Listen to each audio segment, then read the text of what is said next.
안녕하세요. 지금 이 사람 임수민입니다. 아이들을 낳지 않아서 걱정이라는 얘기 요즘 부쩍 많이 들리는데요. 줄어드는 인구만큼 문을 닫는 학교도 많습니다. 올해 서울 초등학교 입학생은 지난해보다 10% 줄었고 전국의 157개 초등학교는 신입생이 없었습니다. 그러다 보니 전국에 문을 닫는 학교가 급속하게 늘고 있는데요. 내가 다녔던 학교가 사라진다는 것 참 안타까운 일이죠. 이렇게 전국에 사라지는 학교들을 찾아다니면서 기록으로 남기는 분이 있는데요. 강재훈 사진 작가입니다. 30여 년 동안 전국 각지의 분교를 찾아가 카메라에 담아온 강재훈 작가 덕분에 지금은 흔적도 없이 사라진 학교를 사진으로 남아 볼 수가 있는데요. 강재훈 작가는 왜 분교를 찍기 시작했을까요? 강재훈 작가가 만난 특별한 분교 이야기 지금 만나봅니다.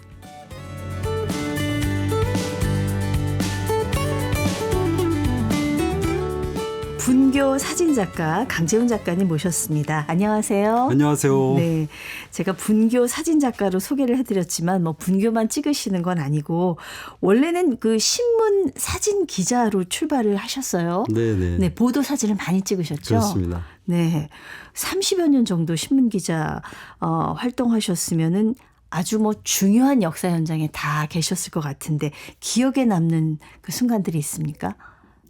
34년을 어떻게 금세 정리할 수 있을까요? 제가 보기에는 네네. 뭐 그래도 초년병 시절에 그 네. 이제 86 아시안 게임 87 민주화 현장. 네. 그다음에 뭐 사건 사고가 워낙 많았었기 때문에 뭐 성수대교 삼풍 뭐 그다음에 또 제가 이제 러시아 벌목공 취재도 갔었거든요. 네. 시베리아의 정말 동토의 현장에서 벌목공들하고 그 북한 벌목공들 예, 예, 말씀하시는 거죠? 예, 맞습니다. 얼마 동안 거기 계셨어요? 한 달, 5주 정도 있었어요. 그럼 잠입 취재인가요? 그렇죠.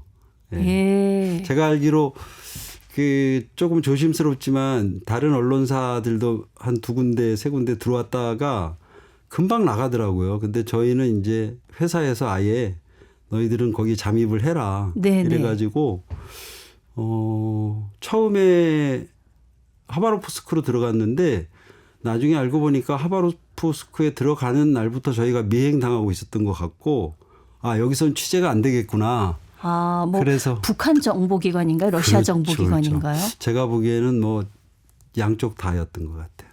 네, 나중에 알고 보니까. 네네. 네. 그래서 이제 그 하바롭스크에서 2박 3일인가를 기차를 더 타고 시베리아 쪽 저 벌판으로 들어갔죠. 네.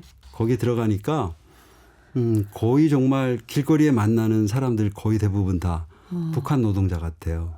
그 정도로 벌목공들이 많던가요? 많았습니다. 네. 네. 그래서 상당히 위험하기도 했고 예. 네, 저희 그 친구들하고 쫓기기도 하고 네. 나중에 뭐 충격적인 얘기지만 여권 다 압수당한 채로 네, 경찰서에 잡혀가기도 하고 뭐 네네. 이러면서 취재를 했던 기억이 있어요. 네. 북한이 이제 당시 외화벌이 수단으로 그렇습니다. 러시아의 엄청난 벌목공들 네. 이제 뭐 얘기는 전해졌는데 그 실체를 갖다가 직접 확인하신 거잖아요. 그랬던 것 같아요. 네, 예. 네. 아마 외화를 많이 벌어야 되는데 벌 곳이 가장 쉬운 곳이 러시아가 아니었을까. 네. 예, 저희들 취재한 결과는 대충 그랬는데 취재하면서 보니까 아무래도 남과 북의 현실은 어쩔 수 없더라고요. 네. 그래서 아무튼 그 기억이 많이 있고 좋았던 기억도 많이 있어요. 예. 뭐 그것도 남북 관계여서 좀 그렇긴 한데 네. 한때는 왜 남북한 단일팀이 해외 경기에 많이 나갔잖아요. 네네. 제 기억에 91년인가에 포르투갈에서 남북 청소년들이 세계 청소년 축구에 단일팀으로 간 적이 있어요. 예예. 예, 그때 그 8강에 가는 결승골을 북한 선수가 넣긴 했는데 네네. 그때 그 결승골을 넣는 장면을 저만 아마 찍었던 것 같아요. 어느 선수인지 혹시 기억하세요? 최철? 그 네. 당시에 우리 청소년 팀에 외자 철이 3명 있었어요. 예. 박철, 최철, 강철. 네, 지금은 다 아마 이임생 이런 선수들도 있지만 다 뭐 각 네. 팀의 감독들을 하고 있는 나이가 됐지만 예. 그때는 뭐 17살 이런 청년들이었는데 네. 그때 그 사진도 기억에 남죠. 그러니까 어떤 역사의 순간에 네. 이제 계셨던 거잖아요. 그게 또 사진 한 장으로 이렇게 딱 남아 있을 때 네. 그걸 나중에 다시 볼 때 기분은 어떠신지 모르겠어요. 뭐 거의 대부분은 좀 더 잘할 걸 하는 반성이 많이 되고 네. 그럼에도 불구하고 내가 이 역사의 현장에서 이걸 놓치지 않고 제대로 취재해서 우리 국민들에게 네. 전했구나 하는 생각이 드네요. 자, 이게 필름 카메라 시절에 네네. 사진 기자를 시작하셨고 네네. 이제는 바뀌어갖고 디지털 카메라 네네. 시대잖아요. 이게 장단점이 확실히 있지요. 그렇습니다. 요즘은 필름 카메라는 사용을 잘 안 하나요? 어떻습니까? 근데 이제 사람들마다 호불호가 다른데 네. 디지털 카메라가 나오고 나서 디지털 카메라가 워낙에 편리하니까 뭐 약품으로 처리를 하지 않아도 되고 다시 이제 인화를 하지 않아도 되고 바로 즉석에서 내가 찍은 사진을 볼 수 있고 처리할 수 있어서 아마 디지털이 2000년부터 지금까지 아마 호황을 누리지 않았을까 싶은데 또 디지털이라는 게 쉽게 변형을 줄 수 있고 포토샵이나 이런 프로그램을 이용해서 요즘은 AI도 나오고 이래서 이제 본래의 사진은 있는 것을 그대로 찍는다 또는 진실을 말한다 이 말이 약간 요즘에 위태로워지지 않았을까요? 네. 그러다 보니까 저 같은 경우도 제 인생의 이제 반은 필름이고 반은 디지털인데 저는 둘 다 쓰고 있고요. 예. 제가 개인적인 작업을 하거나 할 때는 아직도 필름을 좀 사용하고 있습니다. 그런데 최근에 다시 필름 카메라 쓰시는 분들이 조금씩 늘어나고 있어요. 불편한데 왜 필름을 다시 쓰실까요? 아마도 디지털 카메라로 찍은 그 사진은 조금 가볍다, 조금 날카롭다 이런 느낌들이 있고 필름은 그 자체가 화소가 아니고 은 입자를 이제 화학 처리하는 거라서 네. 조금 더 부드러운 느낌이 있고 이게 그 온화한 느낌이 있다. 그리고 변형을 쉽게 가하지 못한다. 네. 이런 것 때문에 요즘에는 다시 필름으로 작업하시는 분들이 조금씩 증가하고 있습니다. 그 아날로그적 감성이라고 그렇습니다. 하는데 확실히 필름 사진에서는 그게 느껴져요. 예. 요새 뭐 LP판 다시 듣는 그렇습니다. 분들이 또 늘어나는 네네네. 것처럼 또 필름 카메라 찾는 네. 분들이 또 늘어나고 있네요. 네. 잠깐 말씀하셨습니다마는 내가 지금까지 찍은 혹시 보도 사진 중에서 네. 이건 내 인생의 역작이다 생각하시는 사진 뭐 고르기 어려우시겠지만 하나만 좀 꼽아주세요. 그 정하기는 되게 어려운데요. 기억에 남는 사진이라면 어쨌든 이제 사진 기자로서는 역사의 현장을 지켰던 거니까 네. 그 역사의 현장에 너가 있었느냐 없었느냐 또는 있었다면 그 현장을 어떻게 기록했느냐 제 기억에 이런 기억이 있습니다. 그러니까 예전에 저희들 어린 시절에 그러니까 초년 기자 시절에는 누군가가 뭐 요즘에도 많죠. 검찰에 출두한다, 법원에 출두한다 그랬을 때 네. 상반신을 주로 찍었어요. 예. 그랬는데 어느 날 이제 뭐 노태우, 전두환 전직 대통령께서 수의를 입고 국민들 앞에 나서셔야 됐을 때가 있었죠. 네, 네. 그때 제가 저희 사진부장께 이런 말씀을 드렸던 기억이 있는데 취재를 나가기 전에 부장님 저는요 오늘 그분들을 발끝에서부터 머리끝까지 찍어 올 테니 그걸 신문에 자르지 말고 써주시면 어떻겠습니까? 그분들을 이제 법이 심판해서 잘잘못을 따지기 전에 어쨌건 대한민국을 이끄셨던 대통령들께서 수의를 입고 국민 앞에 섰다. 네. 그러면 그 모습은 어느 부분을 절단하거나 크롭해서 보여주지 말고 그냥 고무신 신은 모습부터 포승을 하신 모습, 그다음에 그 수의를 입은 모습 이걸 전체를 다 보여주는 것은 네. 어떨까 이런 생각을 했던 거예요. 네. 근데 나중에 이제 취재가 끝나고 신문들이 뭐 쭉 나오고 나니까 정확하게 모르지만 저희 신문만 그거를 전체를 다 실었고 다른 신문들은 아니나 다를까 이렇게 이제 크로즈업된 상반신을 썼던 것 같아요. 근데 상반신이냐 전신이냐 거기에도 그렇게 깊은 뜻이 있군요. 숨어 있군요. 그러니까 사진기를 네. 든 사람이 예. 취재를 한다. 사진 기자니까 취재를 한다고 표현하지 않습니까? 근데 똑같은 현장에 나가서 이 사진기의 프레임을 어떻게 되느냐. 그게 사진 기자의 눈이고 생각이잖아요. 네. 그러니까 이제 좀 전에 말씀드린 그런 경우도 사진 기자인 제가 생각을 해본 거죠. 이런 경우라면 전신을 다 보여주는 것도 괜찮겠다. 왜? 이제까지 그런 적이 없으니까. 네.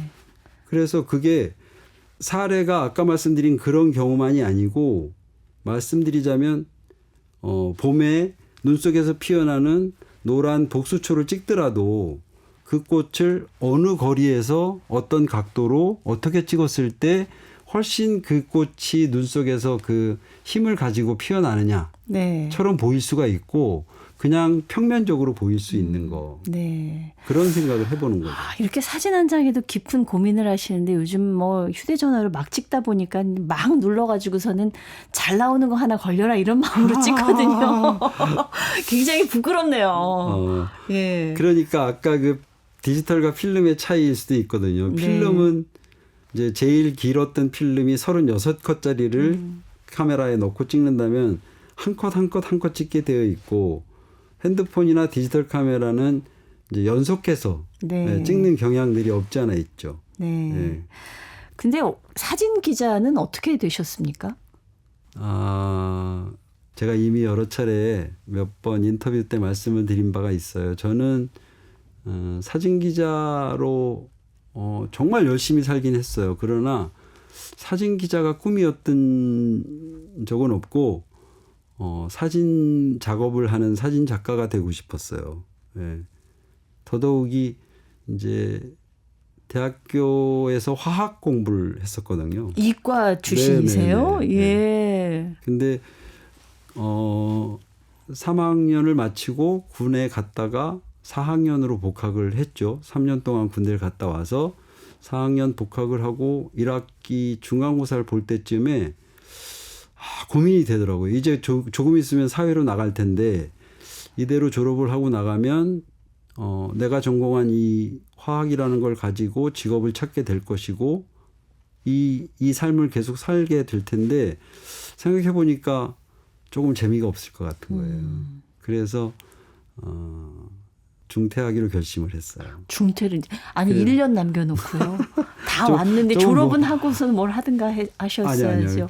아무튼 그때는 그렇게 제 생각에 절박했던 거죠. 그래서 예. 뭘 하면 잘할 수 있고 뭘 하면 즐겁게 살 수 있을까 생각한 게 이제 그때까지 제가 어려서부터 취미로 사진을 계속 찍어왔고 공부를 했던 그게 저를 이제 바꾼 거죠. 그래, 지금이라도 늦지 않았으니 사진의 길로 가자. 네, 네, 네. 그렇게 해서 사진의 길로 이제 나섰는데 사진을 하려면 실은 돈이 좀 많이 들거든요. 그렇죠. 지금은 필름도 필요 없지만 그렇죠. 옛날에는 뭐 필름 예. 언도 값도 많이 카메라도 들어가고. 사야 되고 그렇죠. 늘 필름도 사야 되고 예. 약품도 사야 되고 인화제도 사야 되고 그 처리하는 비용들을 20대 후반의 젊은 청년이 직업을 뭘 가지면 잘할 수 있을까 생각한 것이 사진 기자가 되면 그게 해결될 것 같았어요. 생업을 해결하고자. 그렇죠.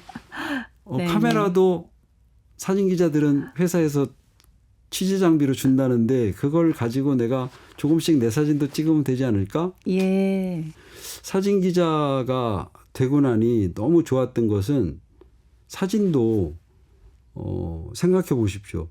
사진을 잘 찍고 싶은데 어떻게 하면 좋을까요?라고 묻는 분들에게 첫 번째 제가 드리는 말씀이 일단 많이 찍어 보셔야 돼요. 네. 내가 사용하는 이 사진기라는 기계가 어떤 회사의 제품을 사서 그게 사용법이 어떻게 되어 있는지, 그다음에 초점은 어떻게 맞추는지, 말하자면 사진의 기본, 상을 만드는 초점, 네. 그다음에 밝기를 맞춰주는 노출을 어떻게 맞춰줄지를 계속 연습해야 되는데 사진 기자들은 정말로 매일 사진을 찍고 있지 않습니까? 네, 늘 수밖에 없겠네요. 그럼요. 사진 찍는 양이 워낙에 많기 때문에. 맞아요. 예. 오늘 모신 것이 이제 사실 그 분교 사진 때문에 네네. 저희가 모시게 됐는데 네. 1991년부터 분교 사진을 네네. 찍으셨대요. 30년이 넘었네요. 그렇습니다. 그럼 사진 기자 하시면서 이 네네. 분교를 찾아다니신 네네. 거예요? 어떤 계기로 시작을 하셨나요? 아까 말씀드린 것처럼 제가 이제 사진 기자를 하면서 그럼에도 불구하고 제 개인 작업을 좀 했으면 하는 생각을 계속 갖고 있었는데 네네. 그것도 기자로서 도움을 받았던 것 같아요. 늘 이제 뉴스를 확인하고 다양한 다른 언론사의 신문들도 보다 보니까 지속적으로 그 얘기가 나왔던 거죠. 그러니까 네. 우리나라의 그 산골 도서 벽지, 오지에 있는 작은 학교들이 자꾸 폐교되고 있다. 아. 예. 근데 그때는 지금처럼 그 인구가 적어서 폐교를 시킨 것이 아니고 학교를 이제 통합 운영하면 비용이 적게 들 것 같아서 아마 운영을 그렇게 했던 것 같아요. 효율성 때문에. 그렇죠. 그래서 그게 이제 영세학교 통폐합 정책이라고 전두환 대통령 되시고 나서 3년인가 지난 1983년에 교육부령으로 이제 통폐합 정책이 시행이 됐어요. 근데 네. 알고 보니까 생각해 보십시오. 지금 200명이면 거의 시군구에 있는 본교 학교인데 네. 그 시절에는 200명이면 폐교 대상 학교였어요. 아유, 지금은 뭐 네. 50명이라도 그렇죠. 예, 시골 학교 그런데 가면 많더라고요. 그 시절에는 학생이나 학부형들이나 마을 주민들의 동의와 상관없이 학교가 이제 정부에서 교육청에서 네. 이 학교는 다음 학기에 폐교된다고 결정하면 그냥 폐교가 되어 없어지는 거예요. 그래서 이거는 생각해 보니까 우리나라 교육 역사의 한 축을 담당했던 아주 중요한 현장인데 이렇게 폐교돼서 사라져도 될까? 나라도 그러면 기록하러 나서야 되지 않을까? 그런데 아시다시피 방송국의 기자분들이나 저희 신문사의 기자들이나 전부 1년 12달 공식적인 휴가가 이틀 사흘밖에 없던 그렇죠. 정말 그 뭐 시절에 어디 기자가 휴가를 가? 그럼요. 옛날엔 그런 시절이 예. 있었어요. 예. 365일 신문 발행하던 시절이니까 안 되겠다. 그러면 휴가를 쓰자. 네, 그래서 저는 지금껏 휴가를 제대로 가본 적이 없어요. 아. 네, 거의 대부분 제가 그냥 분교를 찾아다니거나 제 작업하러 다니는 휴가로 다 예. 썼습니다. 그러니까 없어지는 통폐합되는 학교가 사라지는 게 아쉬워서 안타까웠던 거죠. 안타까워서 네. 하기는 내가 다니는 학교가 가령 없어진다 이런 생각만 해도 그렇죠. 굉장히 마음이 헛헛한데 네. 그런 생각을 하셨군요. 맨 처음 찾아간 학교가 혹시 어디인지 기억하세요? 밀양 표충사 뒤에 네. 천왕산에 있는 고사리 학교라는 학교였어요. 학교 이름 고살인가요? 예, 예. 예. 그 이제 귀엽네요. 정식 예. 명칭은 밀양 산동 국민학교, 그 당시엔 국민학교라고 했으니까 산동 국민학교 사자평 분교. 아. 네, 이게 공식 명칭인데 네네. 학교에 가서 학생들과 이제 선생님과 마을 주민들 만나서 여쭤보니 이 학교 이름을 이 고사리 같은 아이들이 다니는 학교이니 아. 고사리 학교라고 하면 좋겠다. 예전에 그래서 아이들 손을 고사리 같은 손이라고 그렇죠, 비유를 그렇죠. 했었잖아요. 네네. 그래서 보니까 그 정말로 아주 작은 뭐 한 동짜리 건물인데 교실 들어가는 문 앞에 페인트로 고사리 학교 이렇게 써 있더라고요. 네네. 네, 그래서 그 학교를 91년 가을에 처음 찾아갔죠. 제가 사진을 찾아봤더니 네네. 저 무슨 산 꼭대기 같은데 네네. 학교가 이렇게 올려져 있더라고요. 아마도 그래서 갔던 것 같아요. 그러니까 예. 우리나라의 그 교육부에서 이제 공식적으로 분교로 지정한 학교 중에 아마도 뭐 초중고 다 포함해 가지고 가장 높은 곳에 위치한 학교가 아니었나 싶어요. 거기가 가을 억새 되게 유명하고 그렇습니다. 경남 알프스 네네네. 그 트레킹하는 곡이 네네네. 있는 그 진짜 아름다운 곳이겠네요. 예. 거기 올라가면 지금은 그 학교가 폐교돼 가지고 그 등산객 안내센터인가로 바뀌어 있더라고요. 아. 근데 그 시절에는 이제 그 검색해 보니까 그때 해발 1000m 정도 되는 곳에 네. 정식 학교가 운영되고 있는데 그 학교가 분교고 아이들은 뭐 10명도 안 된다. 예. 그러면 이제 여기부터 가보자. 그렇게 갔죠. 아, 가보니까 어떠시던가요? 거기 일단 뭐 밀양역에서부터 야 여기를 어떻게 올라가나 땀을 뻘뻘 흘리면서 올라가 보니까 왜 그런 말씀들 많이 하시잖아요. 이렇게 네. 손바닥만한 운동장. 이걸 운동장이라고 해야 되나? 네. 그러니까 시골집 앞마당 같은 예, 정말 그냥 요 정도 딱 요 정도네요. 요 스튜디오 크기만큼. 아담한. 예, 예. 그리고 아이들이 뭐 축구도 못할 정도로 그냥 공기놀이 정도나 할 만큼의 운동장에 한 칸짜리 교실이 있어요. 예. 근데 거기에 8명 전교생 8명이 한 교실에서 공부를 하고. 예. 예. 아니 근데 이제 그 산골의 아이들이 사실 카메라 사진 찍는다 그러니까 굉장히 뭐랄까요? 생소했을 것 같은데 쑥스러워했을 것 같기도 하고 반응이 어땠습니까? 예. 그렇게 뭐 거부하진 않았고 반겨 맞아줬던 기억이 남아 있는데 제가 어느 학교에 사진을 찍으러 가거나 하면 실은 처음부터 카메라를 꺼내는 게 아니고 아이들하고 뭐 놀기도 하고 인사도 나누고 아저씨는 누군데 서울에서 온 누군데 너는 이름이 뭐니 몇 학년이니 이제 이렇게 다 조금 친해지고 나서 선생님께도 이제 제가 여기 온 이유를 다 말씀드리고 네네. 실은 학교라는 공간 안에 외부인이 사진기를 들고 들어가서 사진을 찍는다는 것은 쉽지는 않은 일이죠. 허락하지 않으면 안 되는 일이고. 사실 서울 학교 같은 데서는 아예 출입부터 그럼요. 금지될걸요? 예. 네. 그래서 저는 이제 늘 신문사의 사진 기자임을 밝히고 가는 게 아니라 네. 사진 작업을 하는 아무개인데 이러이러한 생각을 가지고 그 학교를 찾아가 보고 싶다. 그 시절만 해도요.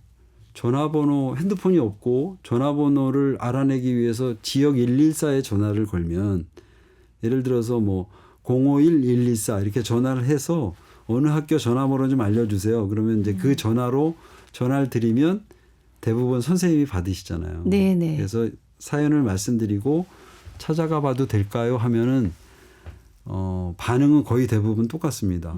뭐 와 보세요. 네. 근데 이제 가보면은 뭐 본교의 선생님한테 말씀드렸더니 촬영이 좀 어렵겠다고 말씀하신 학교도 있고. 거기까지 갔는데요. 그렇죠. 아이고. 어떤 선생님들은 이 사람이 와보라 하니까 정말 왔네.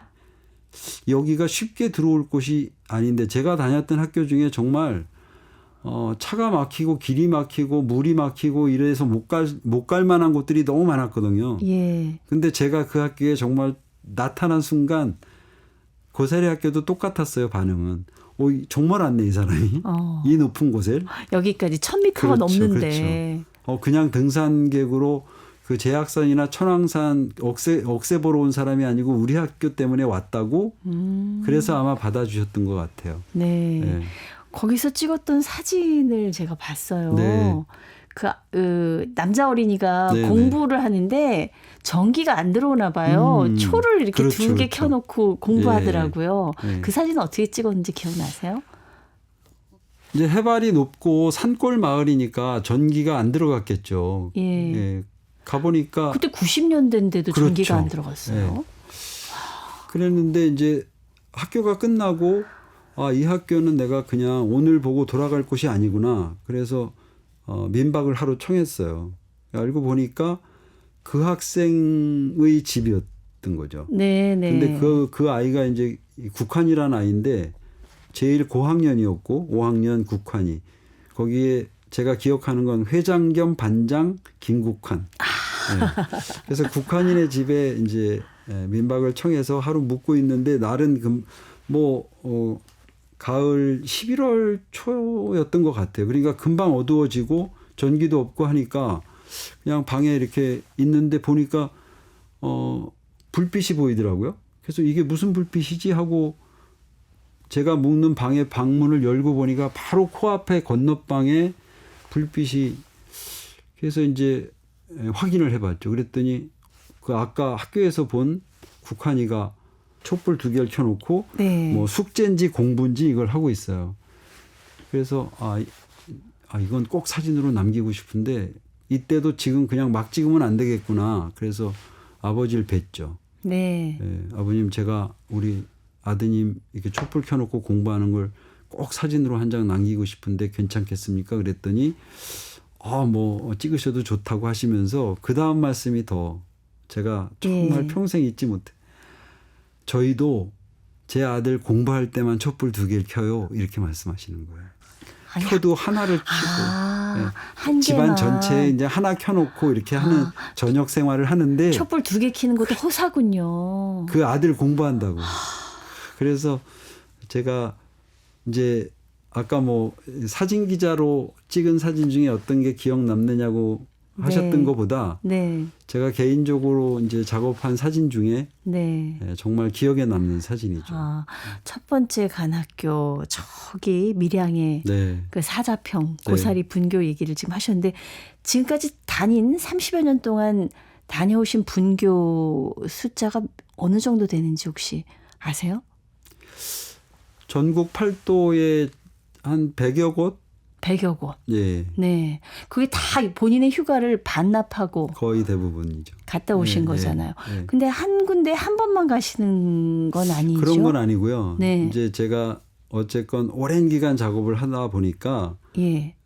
전략적으로 서울 경기 일원에 자주 갈 만한 학교들이 네. 있었어요. 예. 근데 이 경기도 양평, 가평, 그다음에 강원도 홍천 일대에도 분교가 무지하게 많았었는데 네. 왜 분교가 많았을까 보니까 이제 북한강, 남한강, 그다음에 강원도 홍천강, 그다음에 동강, 서강 이런 강을 끼고 골고리. 지금은 아마 지도를 검색해 보시면 아시겠지만 그 거의 대부분의 학교들이 있던 자리가 다리가 다 놓이고 네. 차들이 드나들 수 있는데 그 시절에는 그게 안 됐거든요. 다 고립된 지역들이었네요. 그러니까 이제 네. 육지에 있지만 절의 고도 같은 곳들에 있었어요. 네. 그래서 경기도 양평에 있는 어떤 학교는 제가 나중에 필름을 확인해 봤어요. 이 학교는 도대체 몇 회 정도 갔을까 그랬더니 한 70회 정도? 70회 정도? 한 학교를 네네. 70여 차례를 네. 다녀오시기도 하고. 그래서 한 예. 대여섯 군데 학교는 5, 60회 이상씩 갔고 네. 이제 뭐 물론 그 중에 100여 곳의 학교 중에 네. 한 번밖에 못 간 학교들도 있겠죠. 아니 근데 여러 차례 다녀오신 건 눈 감아도 거기가 이렇게 앞이 그려질 것 같아요. 그렇습니다. 예, 그 많은 분교 얘기들 오늘 네. 저희가 시간이 너무 짧아서 다음 시간에 모시고 네. 얘기 좀 찬찬히 들어보도록 하겠습니다. 네, 감사합니다. 네, 고맙습니다. 분교 사진작가 강재훈 씨였습니다.